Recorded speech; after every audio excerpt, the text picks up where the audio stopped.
Say hi. I'm Hi, Haiti sorry, this is Scoochen. Haiti. Welcome to our Wacky Wednesday. I am that compulsive overeater, that binger, that purger, that emotional eater. I am a food addict, a drug addict in recovery. I'm a drug addict, alcoholic, anorexic, who's actually in pretty crappy mood today. So Which welcome, is everyone. welcome to recovery. Yeah, welcome to recovery. So today we're going to talk about when we really don't want to be in recovery. So I'm going to start off by saying that I'm actually having one of those days that I really don't want to have to think about what the right thing to do is and what the right things to think are and how I can be a better person and how I can move forward spiritually, and I don't feel like doing that today. So I must tell you, for the last week, all I really wanted to do was use. I mean, really, I didn't want to be in recovery. It's the second time this week I wanted to use congratulations. Yeah, the problem with, well, not really a problem. Once you step into recovery, though, it becomes that whole honesty thing. So when I'm having a crappy day, I have to tell people I'm having a crappy day, and I can't I just pretend told that it's everyone okay. I'm having a crappy day. Right, and whereas before I'd wear it like a cloak and pretend everything was perfect, and then I'd go and hurt myself. So I'd either hurt myself by picking up something to smoke or eat or whatever it was. It would be something that I'd just eat those feelings away rather than just tell someone, do you know what, I don't want to talk today, or I'm just really having a difficult time, or it's been really a really challenging day, or people are just pissing me off and I want to be left alone and sit and stew in my own caca. Right.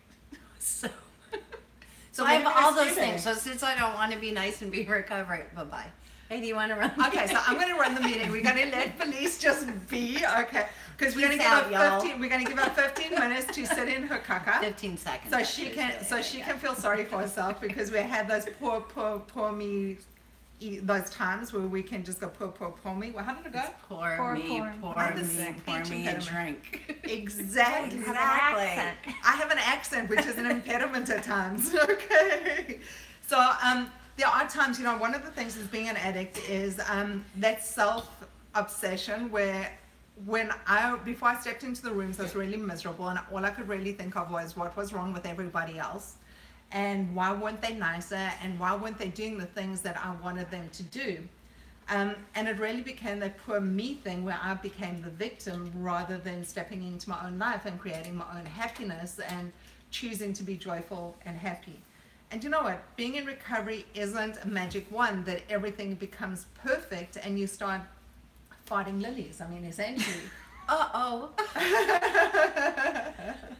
Katie said that. But some days are really challenging, and it's so much easier when you don't have a program, because going back into old behaviors becomes so much easier when I can just be Well, it's so much short. easier to relapse when you don't have a program. Life Right. isn't so much easier when you don't have a Well, program. for me, it was like a go-to behavior, and all of a sudden, when I'm in a program, I have to check myself, because I know that those same behaviors that brought me into the room are the same behaviors that can take me out, and that I can use to justify using. So one of the things that happened was I was in a chaotic position on Friday, and I was in a room, and it's become one of my boundaries. Chaos for me was a trigger for me to use. So when I surround myself in chaos, the first thing that's easy for me to do is, oh, let me go have a joint and calm down because it's been such a challenging day, or let me go eat because, you know what, just picking this up and makes me feel better for that split second. But I actually came to realize that it wasn't the other people that were creating the chaos that was my issue. It was really me in my recovery, and realizing it and being able to say to people, listen, that is a trigger for me. It is a boundary. I can't be around, and cheers, bye-bye. So I think part of being in recovery as well is just being able to have that honest relationship with ourselves to say, do you know what, I'm just not having the best day I've had today. Some people are really just getting to me in a way they shouldn't be, and that's on me. Also, the other thing is I've got these boundaries, and sometimes we put in situations that even though we have these boundaries, we can't just walk away because it's in our face. It would be ideal if we could just go, cheers later, dude, but it's already happened, and then we go, oh, why have I been sitting with this for 4 days? And recovery isn't always perfect, but it's a learning experience. Yeah, and it isn't always perfect, and we're human beings. So we are going to have days that we're not 100% spiritually okay.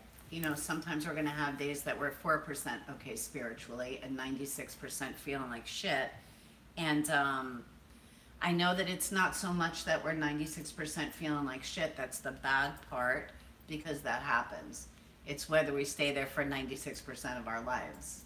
So, it's like you said, you know, it's looking at us and what's going on around us. For me, when I feel bad, it's usually because I feel ashamed about something, not because I'm caught up in other people's chaos. For me personally, it's easier to step away from other people's chaos. That's why you guys think I'm so abrasive. It's like, that's your shit. I gotta go. I'm pretty good with that. It's when I look in myself and I say, you know what, if you didn't do this, then this wouldn't be happening, you know, or I really don't feel like paying for the wreckage of my past right now, you know, because that comes up, right? Even though we've been clean for a while, there are still things that are going to come up that happened in our past, or a way that we acted, maybe that wasn't so spiritual of us, and that stuff, when we've hurt somebody else or not done the best for ourselves, that stuff comes back to bite us in the ass sometimes as well. And that's still getting out of our own way, right? And being able to say, you know what, I forgive you if you're acting like a crazy person, and I forgive you for everything that you've done in your past, because I love you and I care about you and you're my friend.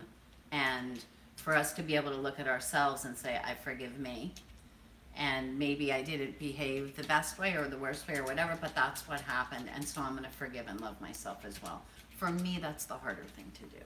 That's the harder thing for me to do as well. You know, I have these unrelenting standards when it comes to me and my behaviors and what I should look like, because, you know, for me, it's always been this ego. Ego has been my biggest challenge.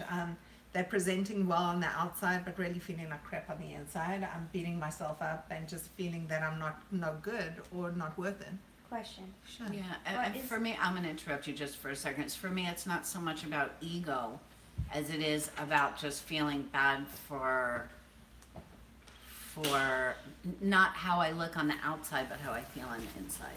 Because really, I still look okay on the outside. You know what I mean? For me, it's more of how I'm feeling right now spiritually on the inside. Sorry I interrupted you, or I'm fabulous and I interrupted you. Go ahead. No, I was just gonna say, but ego, ego and like, my question is ego and unrelenting standards, the way you describe, but they're two different things, right? Like your ego is how we what we think of our perception of how we think we're viewed by others. Right, what you And- think of me Right. is my ego. Right, or Right. vice versa, what I think you think Right. of me. Right. And then your unrelenting standards is like, I think I have to do everything perfectly. Right, because I don't feel good enough about myself. So Not so much that I have to do everything so that I look good to you, but because if I can't do everything perfectly, I feel like a failure inside of myself, no matter what you see. So correct. So you see, I think it also depends on what you were exposed to and how you grew up and kind of dynamics. Well, this is for me because Absolutely. I grew up in a society where we lived a lie most of the time. I grew up in South Africa. We lived a lot of lies and we didn't discuss a lot of things, and we looked, everything was perfect on the outside. But That's ego. underneath, when you started looking at it and chiseling it away, besides all the racial issues that we had to deal with and all the other things, there were always this underlying of always being perfect and everything was okay, whereas in fact it really wasn't that way. So I'm very good at presenting, because that's the way I've trained myself to be and the way that I grew up, that you never discuss what happens in the household outside the household. You never discuss family business with anybody else. We always carried a lot of secrets with us. But that's a little different from unrelenting standards, is what my understanding of it was. But I understand what you're saying. So for me, the unrelenting standards is when someone says to you, "How are you?" We're always great. Your arm can be severed, but we're always great. I could be exhausted and I'd still cook you a 7-course meal. So for me, in terms of the way that I was brought up, that was something. My unrelenting standards were those were standards that my parents and my family imposed on us, that we kind of grew up And that's correct. And what you're talking about is the schema, when we learn Right. about schemas in school, and a schema of unrelenting standard is different. Yeah.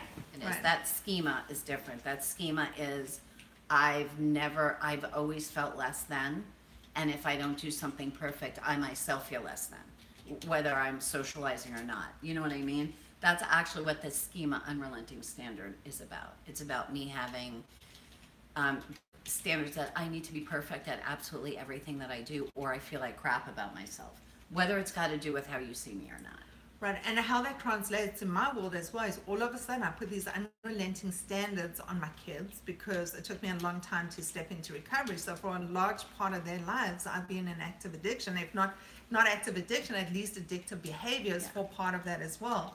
So in terms of me wanting them to achieve and these crazy standards that I imposed on them, sometimes I push them too hard. And that's something that I need to own, that's something I own.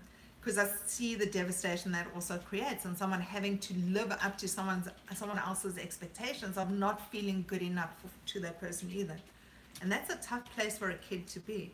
Yeah, it is.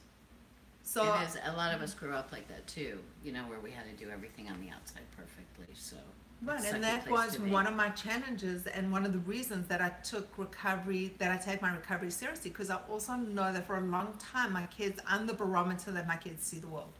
In other words, I deal with stress and the things that I do. They're on their own journeys, but for a certain time of their development, I'm their barometer of what's going on and how to deal with things. And when I'm not dealing with it, I also feel that I perpetuate certain cycles that I've been exposed to and that I took on for whatever reason it is. But I really feel that change is possible. And I think that is the hope of something different. And we know that change is possible, right? Because we go through recovery. And Right. recovery is change. The symbol for recovery is the symbol for change, right? Is the triangle, which in medicine is change. How are you, Allison? Good. Are ya? Yeah. You doing okay? Yeah, I am actually. I'm tired, but I'm fine today. Today was a good, productive day. I felt very badass today. Good. Got a lot of things done. Good. I can honestly say at this moment I feel good. How are you doing recovery-wise? Good too. Okay. Spiritually, you're okay? Yeah, spiritually I'm okay. I'm on to step 4. We began step 4 today. Good. But I feel very strongly with what steps 1, 2, and 3. Turning my will over is basically what's helping to alleviate the anxiety and stress and worry. It's still there, but I'm working through it. And turning your will over meaning? Asking my higher power to help me, from day to day, and then doing the work to help alleviate whatever stress or anxiety or issues that I might be having utilizing my tools, step work, talking to people, all those things. And turning our will over has a lot to do with accepting the things that we can't change, right? Absolutely. Yeah, that the universe is turning the way that it is, and there ain't too much that we could do about too much except for the way that we look at things and our behaviors, Yeah. right? Yeah. So yeah, so I really like that too, because they say turning our will and our life over to the care of God as we understood Him, right? And when we say that, a lot of times I think people people take that for whatever it means to them, right? But for me, turning my will and my life over to the care of what's good, because I use the word good, over the care of what's good is also for me to understand that I don't need to try to control the things that I can't, right? Because there's certainly something bigger out there than me that's controlling everything that's happening, except for the way that I'm looking at what's happening in my life and my behaviors, which I have 1,000% control over. So I learned there are actually 2 types of control. Only 2? There's 2. There's only 2 types of control. There's remote control and cruise control. And besides that, there's absolutely none other than our perspective and our actions. reaction. Our action, yeah.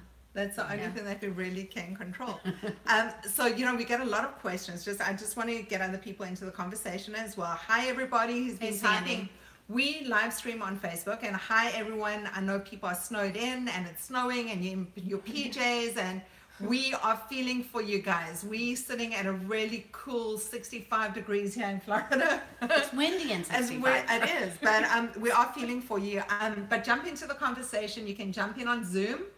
That is our virtual room. It is a private room. Anything you type on Facebook, people will see. Unless you go into our members only group, which is What's Eating You, and hop into the conversation. We talk about the steps because we both got clean in one of the rooms of And A. AA. I'm I got NA. AA, NA, OA, OA. I'm all the okay, A's. you're OA, whatever. Okay. So for us, we refer to the steps. We hold a lot of gratitude for our groups and for the programs. We are not affiliated with any of them. This is two friends and other friends just discussing recovery and what it looks like and how it's worked for us. We all use different programs. This is not a religious program. We get our strength and our power from each other or for another, a higher power, whatever you want to call it. But it's something beyond ourselves that helps us stay clean because it's more than just whatever we're picking up to feel better. You know, it's really cool. By the way, a shout out to Angela because she has a year clean in a week. And Angela got clean in the rooms of Why Wait for Recovery. Yes, she does. That's where she got clean, and that's where she stays clean. So that's pretty cool. So congrats. Wow, Thank it's you. nearly a year. That's Yeah, next unbelievable. week You is are 1 so year. different to when you Yeah. first walked in. Yeah. Everything's so different. Wow. You want to share about your recovery today? Miss, I almost got a year clean. Sure. She's like, no, I don't, but no, I have to. So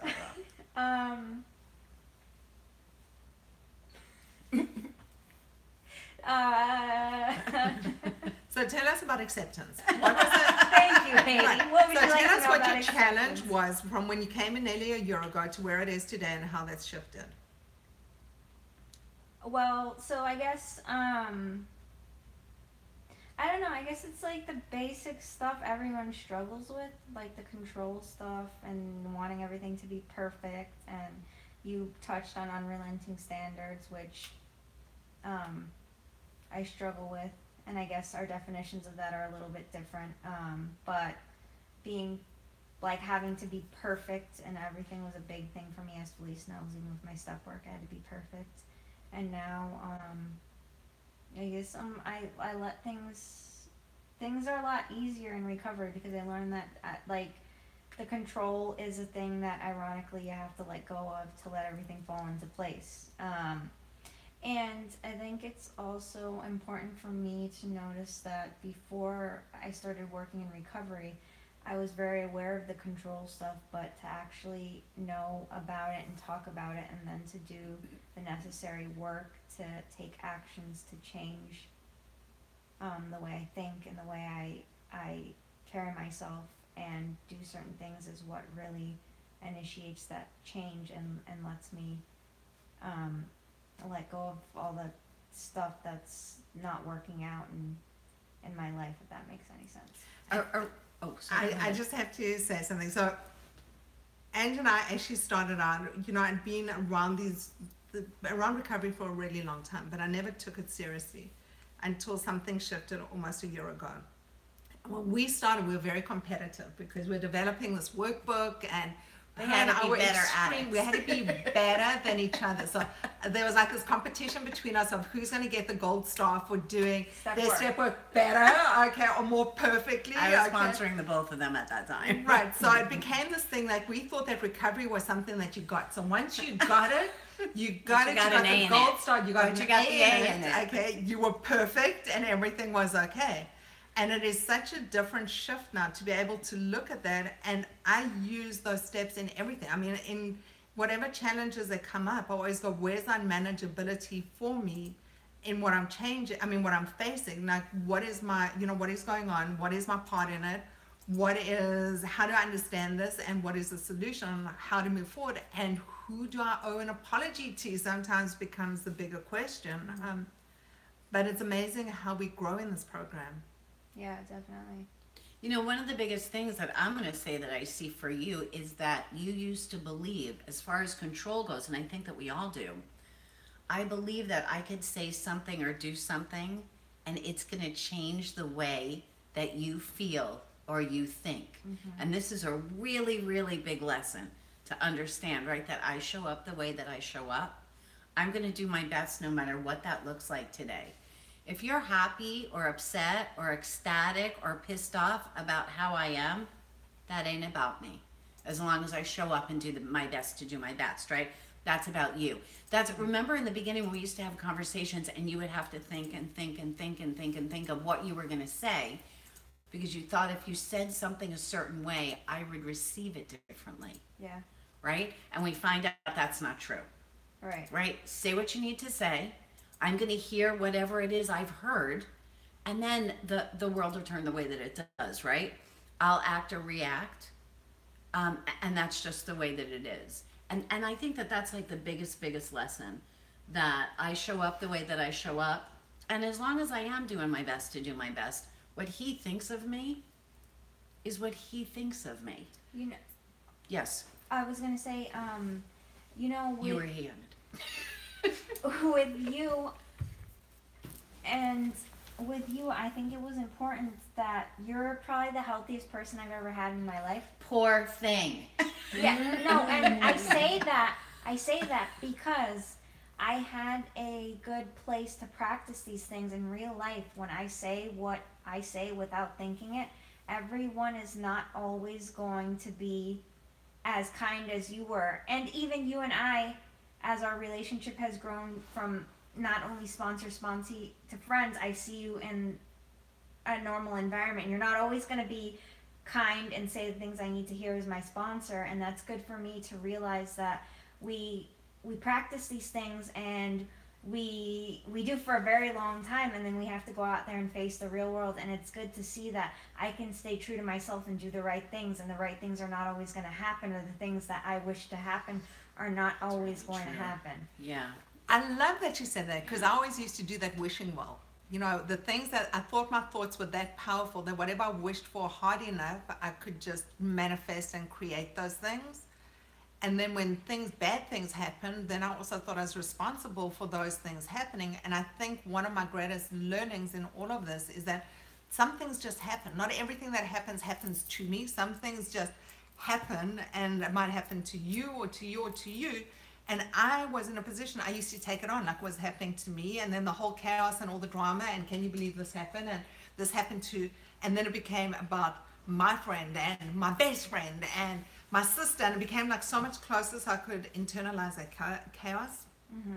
But that whole thing of wishing, I used to think I was like the center of the universe in so many things, that my thoughts were just that so much more powerful.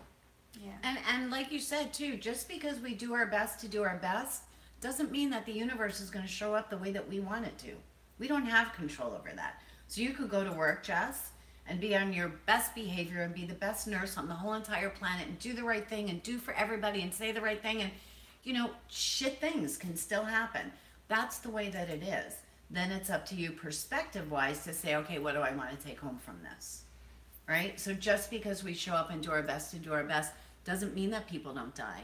And it doesn't mean that people don't get angry. So I just have to say something, because Sally says this feels like a classroom. Sally, this isn't a classroom, this is a soap opera until we actually get involved, okay? And we actually start participating, and we start speaking, and we give a voice, okay, to these secrets that keep us so sick, and we start participating. So yes, there's a learning, and in certain ways, this is a global classroom, because I must tell you something, I learned so much from all my friends here in recovery. We do. They are brilliant. They share on levels that I never thought of before, that open my eyes to so many things that I never realized before. Yeah, I'm going to tell you that I've seen more honesty from people that I've never met before, who are in recovery, than you get from people that you've known for the last 500 years. And that's pretty amazing. And I've seen more acceptance, especially when you're down, from complete strangers who say, I'm here for you. I understand what you've gone through. That we see more in a group of recovering addicts than I've seen anywhere in my life. And that, God bless us all, because that's amazing. Amazing. So I brought my brother-in-law with me to a meeting, just as he's visiting from another country, and he was here for a day, and I took him to a meeting. So I said, just say So hi. 12 o'clock? I said, just say hi and do support and just say hi. And he cannot believe the fellowship and the sense of community that is amongst the recovery community, and the sense of generosity, just in terms of people willing to do things for other people because it makes them happy. Right. Just because it makes you happy, not because I want something back from you. Just because, right? Because service is one of the things that I think the universe would like from me. And gratitude, the level of people being grateful for little things, of getting up in the morning, of just really small things. Jess, I see you nodding your head. Jump in, sweetie. I'd love to hear your thoughts. I I just agree with everything you guys are saying. Like the community, I feel so close to you guys, and I've never And we've never met physically you. met you. It's so cool, right? Right. We've never hugged each other. And I love you guys just like you're my family, and I am so grateful that you're in my lives because I would not be where I am today. It helps me. This program helps me to share with friends at work. You know, they see me change, and so they ask me, like somebody yesterday said, "What's your secret?" And I said, "I don't think I have one." And he's like, "Yeah, I think you do. I think you know what I'm talking about." And so we talked about recovery, and I learned that he's, you know, struggled with addiction for a long time, and you know, and is now switching and going to food. And so we had that conversation about, you know, addiction switching, and it's amazing. And it's amazing how many people it touches. You know, addiction is so pervasive. It touches so many families because it becomes a family affair. You know, one addict will affect 10 people. And it's an amazing thing. Like just having conversations with people, it becomes a different conversation. It becomes more honest. You connect on a more personal level. I've met some amazing people. I mean, I met you. I miss you when you're not in the room. You know? I miss you too. And when you say family, honestly, I feel more comfortable in our rooms and talking about the subjects that I do with you guys than I actually do having these conversations with my immediate family, because firstly, many of them don't get it. A lot of them judge me as well. Well, that's my take on it, because it's not an open dialogue, and whatever it is, it's their journey. I mean, I don't want to impose my recovery on them, and it's my thing. But over here, I feel when I talk about the crazy that goes on in my head, everyone here can go, "Oh, I've done that. I can relate to that. Guess what? I did that last week," you know? Yeah, and it's funny. Karen, hi Karen. So Karen and I were talking the other day, and we were talking about she didn't do her step work. So she called me, and she was like all flustered, and she really didn't want to tell me, and she did it, and she's like, "You know, I didn't," and I'm like, "Yeah, you know, I blew off my sponsor last week because I didn't do my step work either." You know, we were laughing about it, and I'm like, "Listen, you're doing your best. Like, it's okay. It's okay. You know, we're all okay. We're just doing our best to do our best." And it's amazing that you can, again, you women, we've never shook your hand, you know, let alone given you a hug. And we know everything about each other, you know, and we're behind each other 1,000%, and we're there for each other. And who has that? Who has that with I know. strangers across the friggin' I feel state? so close to you all. It's crazy. And the topic of not wanting to be in recovery or not wanting to do what you need to do, I think that's part of my step work issue. You know, I'm struggling with this one step, and I'm good theoretically, but like Angela said, when I get out in the real world, then I want to cut and run when somebody doesn't react the way that, you know, I want them to, or I think they need to. But it's good practice. It's just harder to put into place. So it's scarier to put it into play, right? It's scary. It's scary. Yeah. So speaking about scary, I've got a question for you guys, because Felice and I talk all the time. So I'm actually going to hand this over to you guys because I'd love you to answer this question. Sally asks, what advice would you give someone who's trying to come back from a relapse? Felice? No. She doesn't want me to talk. I'll speak after. Karen or Jess or Ange or... Well, I've relapsed after 7 years, so I'll answer last. So you guys Yeah. go. Since I've been in recovery. Go ahead. Jess, go. Go ahead. Jess, go. What advice do you give after Since relapse? recovery, I haven't relapsed. So Call I the don't sponsor, know. go to meetings. Do step work. Do a gratitude list. So, and I'm going to tell you, yeah, Jess? Jess said she hadn't Sorry, relapsed, it's so so she hard doesn't know. with the delay. Oh, there's a bit of a delay. I was just gonna say, just jump right back in and just start. Take the first step again. I haven't had to do that yet since I've been in true recovery. I haven't known recovery until now. So I will celebrate 6 months on Friday. So I am very excited That's to awesome. that point. Yay. Awesome. So, I And? think Jess says it best when she says none of us know because we haven't relapsed. But if we were in that position, you have to have a certain amount of clean time to say you relapsed, right? And Right. we're all very early in our recovery. But I think when you relapse, the biggest thing I can imagine, like I said, I don't know, is there's a lot of shame that goes along with that more so than anything else. Because even just stepping into recovery, there's so much shame. And I know there's a big component of the ego. When it's 6 months, I can't imagine somebody having like 5 years or something and relapsing. And the biggest thing, like I said, is the shame component. And so just know that, I guess, if I was going to give advice, it'd be that like everybody has that shame. It may not be relatable in that sense, but don't let that hold you back, and don't let that stop you from going back or getting help or saying like, I screwed up, I need help. Like, Yeah, and we've talked about that, and that was the biggest thing for me, was to be able to say, you know what, I had 7 years clean, and I relapsed, and what does that look like? Not just what are other people going to think of me, because it's a lot of what are other people going to think of me. You know, I'm out there working in recovery and doing my thing and talking the talk and walking the walk without feeling what I needed to feel to stay in recovery spiritually. And if I could have let go of the shame immediately, I'm going to tell you guys something. The longer you hold on to the shame, the longer you stay using. That's my story, but it's almost everybody else's story that relapses. If I could have, when we said this last week, I was seeing you every day. If one of those days I could have sat down with you when I was 2 days in, instead of 10 months in, or however long, 8 months in, or however long I was using, and said, I'm scared and I'm in trouble, I need help. That could have been the beginning of the end of my relapse. Had I said before I was in trouble, I have a prescription for Percocet from the dentist, and I'm in trouble and I'm gonna misuse these Percocets. Had I trusted anybody enough, I couldn't trust anybody enough because I was too ashamed to feel that I could even be in that position. And so to understand that even when we're in recovery, we're human beings, and that there's a chance that we're going to fall down. And I say it to my sponsees, and we all say it to each other. Reach out before you use. Reach out, talk to somebody before you use, so that you don't need to go through it. Once we've been through it, we've been through it.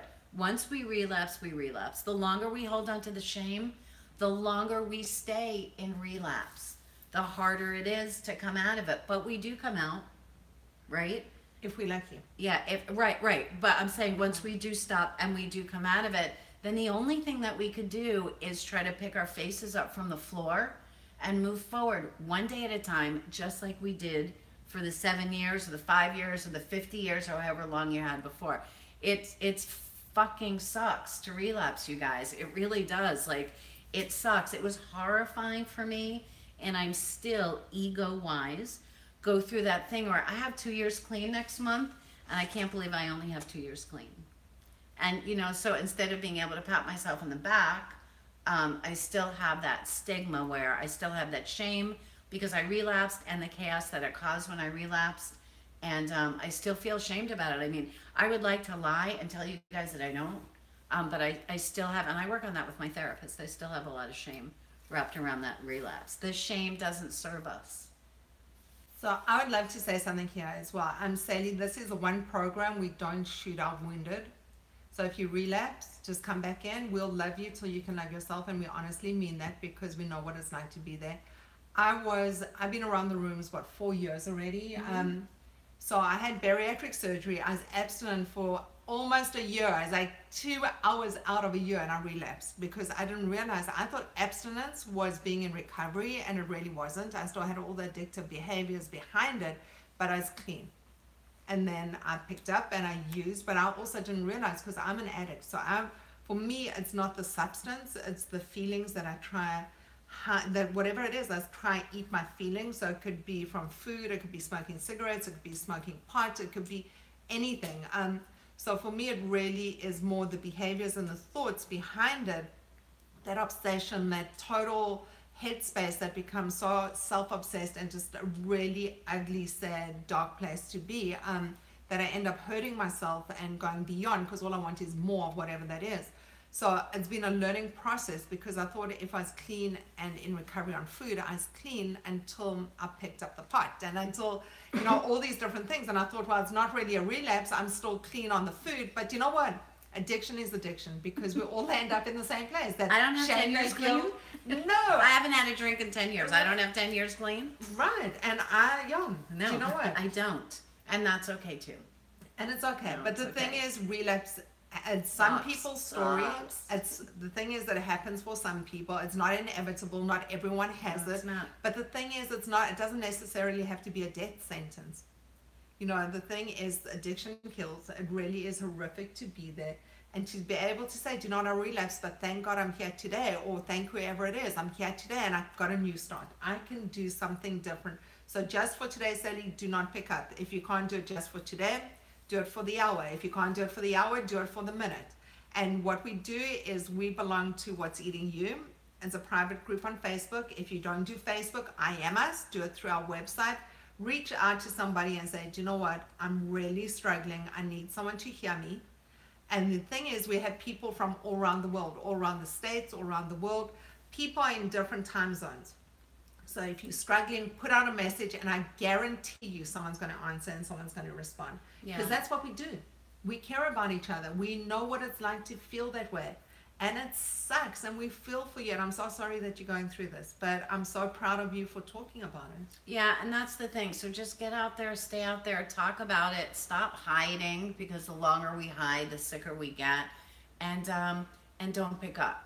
There has to come that day too after our relapse where we say, you know what, I'm not going to pick up. If your thing is drugs or alcohol, get yourself into a detox if you need to detox. Otherwise, surround yourself with a group of like-minded people who are working on their recovery and ask for help, man. That's all we needed to do was ask for help. And I know that anybody that knows me would have helped me. I know that if I relapse tomorrow, there's nobody here that wouldn't help me, correct? I know that there's nobody out there that wouldn't help me. So it's just about being able to ask for some help and to step back into that community and to let go of the shame, at least enough so that you can get clean again and work through the shame, right? And work through the reasons why. Yeah. Why did I pick up? Remember, drugs or alcohol or food or binging or purging or starving, that's not our problem. So we need to find out what is the problem, right? What is eating us right now? What am I stuffing? Or what is it that I refuse to feel? Why am I picking up? And so get to the crux of why it is that you're using, not what it is that you're using, and go forward. And being a newcomer, firstly, thank you, because you really are one of the most important people here, because it helps us remember where we came from and how difficult it was actually in the beginning, because it's a hard process in the beginning, but it's so much worth it once we get past that hump. It's a difficult place to go, but every single day there's progress. We never became addicted just in once, overnight. It was something that some of us lived with for a really long time, and it was progressive. So in terms of recovery, it's not something you just get in one day either. It's something that we need to work on.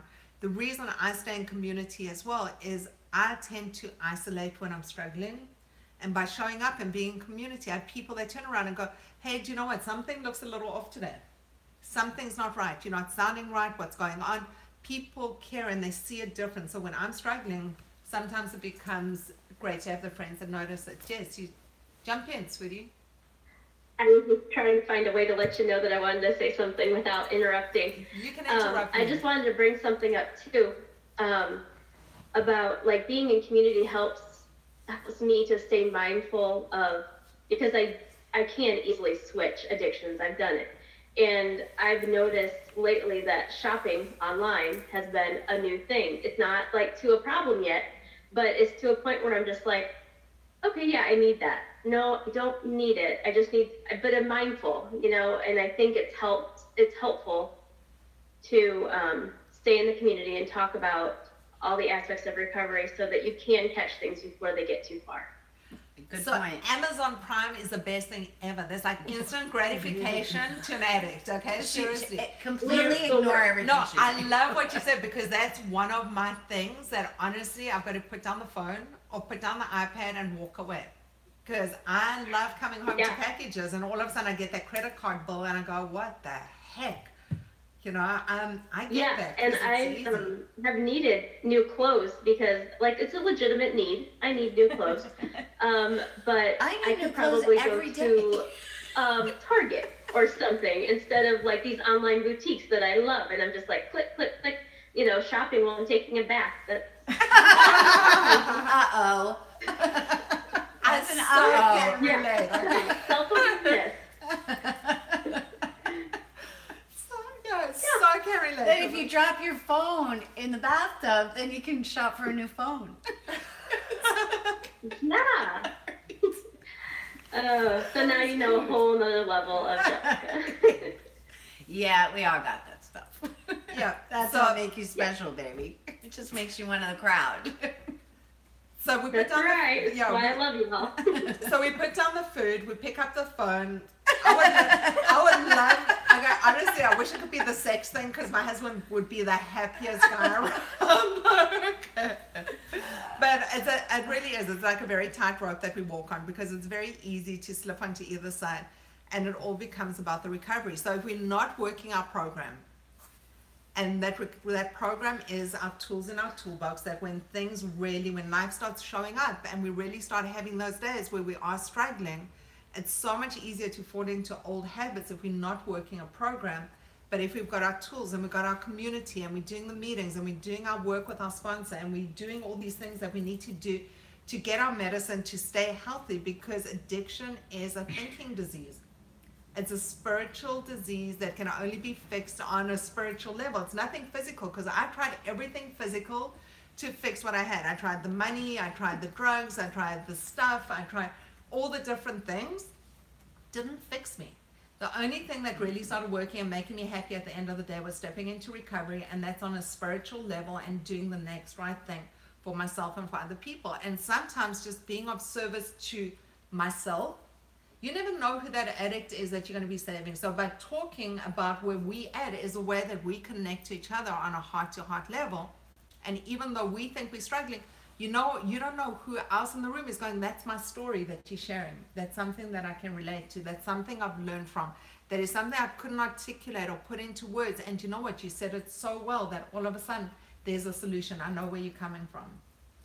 Also, for the person that is in relapse right now, or just relapsed, or whatever, can you put up how long you had clean and what your drug of choice is? Can you text that for me, please, Ange? Thanks. So the bottom line with that is really no matter where you are at in your recovery, some people are just coming back, some people have got years clean. We all the same when it comes to the thinking, in terms of we never fully recovered from our addiction. It's something we carry for the rest of our lives. None of us woke up today and go, I want to be an addict. You know, once we have the disease of addiction, it's something that the only thing that can really keep it at bay or keep us healthy is being in recovery. Otherwise, it's really easy to go back to where we were. Yeah, we do recover from the mental obsession. That Right. we do. We do recover from, if you're a pillhead, that you stop waking up in the morning and going through all of your drawers and underneath the bathroom sink and hoping that something fell on the carpet so you can do something before you call your drug dealer. That stuff, Right. that stuff does go away. Not being able to sleep all night because you have potato chips in the next room. That stuff does go away. As far as us being addicts, we're always going to be addicts, right? Yes, ma'am? She had 3 years clean, and her addiction is sugar. Sugar. Yeah, it's sucky. Sorry. I'm sorry that you're going through it. Reach out to the community, because the majority of the people in this community have the same addiction, and a whole lot of people have relapsed. And I see patients day after day after day after day that have had bariatric surgery that lose 150 pounds, and they haven't really gone through recovery. They've just been abstinent, and they've never, and Jessica's shaking her head, right, Jess? That have gone through, and so is Karen, that have gone through periods of abstinence but have never had any recovery, and recovery is the difference. Yes, ma'am. So she says, I can't give up the carbs again. Well, so can't. There's a quote that says, if you think you can or you think you can't, you're right. And so if you think you can't, then you're going to stay stuck in using. There's no way around that. Until I make a decision to know that, yeah, I can put down the Percocet and I don't need to starve myself today, and you don't need to throw up, and you don't need to have sex with 50 guys today, and you don't need to eat 53 Oreos, and you don't have to drink 18 bottles of booze. Before we can do anything, we have to make that decision to say, yes, for today, I can get through the day without using. Without having that for today, I could get through the day, or for the minute, like you said, or I could get through this next minute without using. If I have the attitude that I can't stop, I ain't stopping. Correct. So one of my favorite sayings is if nothing changes, nothing changes. Correct. So, the difference between a normal person and an addict, and this is something that's been kind of in my world for the last couple of days. A normal person will do something, and if it doesn't feel good, they'll just stop doing it. Or if they're doing something, they do. Or if they're doing something and it hurts and they go, this does not feel good, I'm stopping, okay? How you do An that? addict like I am will go, well, if maybe I just do it That this way, way. okay, or I do swap this one for that one, and I try it a little bit longer, then I'll be uncomfortable for a bit, but maybe I'll get over it, okay? So for me, the thing is, it's a total different way of seeing things. I will do things if they hurt me. I will do things to get more because it either feels really good or really bad. I mean, that's just my Yeah, and the thinking. thing is that after being abstinent for 3 years, to say that I can't, you're lying to yourself. Because you know that you can because you did. Just stopping, again, keeps the dopamine receptor clean, but it's got nothing to do with recovery.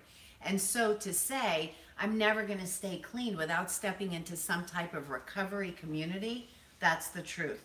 Without recovery community, without recovery, we will not stay clean. So to have the attitude, it's too hard for me unless I'm in a recovery community, if you're just going to stop, then I don't see anything stopping. And, if nothing changes doesn't necessarily mean if I stop picking up or if I don't, if I don't use. It means spiritually, if nothing changes, nothing changes. So if I don't believe that I can change spiritually and understand what it is that I'm feeling and why I'm doing the things that I'm doing so that I don't have to pick up. Correct, Jess? That's your difference this time? Jess? Yeah, absolutely. I was just going to say that it's the biggest difference between abstinence and recovery that, and you may have said this, Felice, I don't know, but is the spiritual component of it. Because I am such a happier person. I do feel the happy, joyous, and free.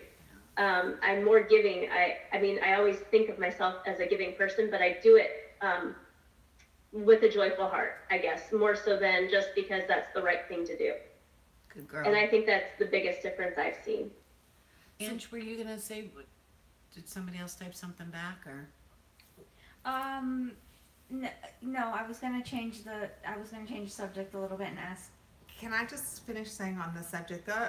The one thing with when it comes to foods and the trigger foods, for me, I know what it looks like when I pick something up. I'm that overeater, compulsive, I'm a binger. So for me, the minute I start touching one of my trigger foods, I know what that's going to look like at the end of the day. And I may go through a binge period that could last an hour, it could last a day, it could last months, it could last years. So the thing is, for me to pick up, I know how that's going to play out because I've done that and I've gained and lost over 600 pounds during my lifetime. I know what that looks like. When I go there and I know how bad I start feeling and how I start beating myself up and the guilt and the shame and all the other stuff with it. So even though we think of it as a bite of something, with me, it's not just a bite of something.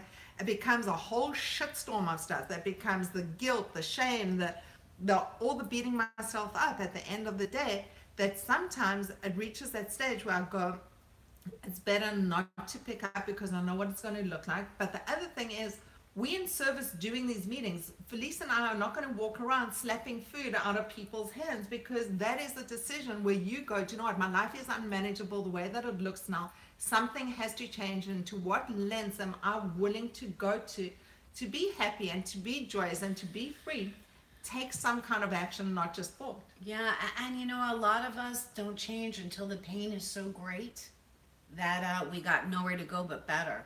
10 years ago when I got clean, I was going to get clean or get dead. And I hope that that's not what happens for you. Jess was going to answer. Yeah, Jess. A guy that goes to some AA meetings I've gone to he has 26 years, and one of his quotes that he says is, I know that I have another relapse in me, but I don't know if I have another recovery. Yeah, So like you said, Haiti, you never know how long that relapse is going to last. correct. So just keep holding on. Yeah, and spiritually, can I come back? And you know, Spiritually, it's real hard to come Right. back from that relapse. and people denigrate food addiction. You know, people look at it as like this little insidious kind of not as important addiction to the other addictions. It's just as deadly. The long-term effects of being a food addict, what I've done to my body and how I've abused it.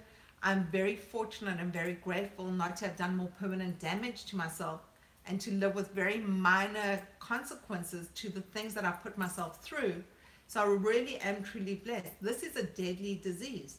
You know, we might not feel it all in one day, but it definitely, when you start looking over a lifetime of time, I was talking to a doctor friend of mine and I was saying to him, he's grossly overweight. I was saying to him, how many patients do you see that are really healthy over 70 years old that are grossly obese? You know, those health issues really start catching up. Well, with and I'm us. going to tell you, I don't see a whole lot of people over 35 years old that are grossly obese that are healthy.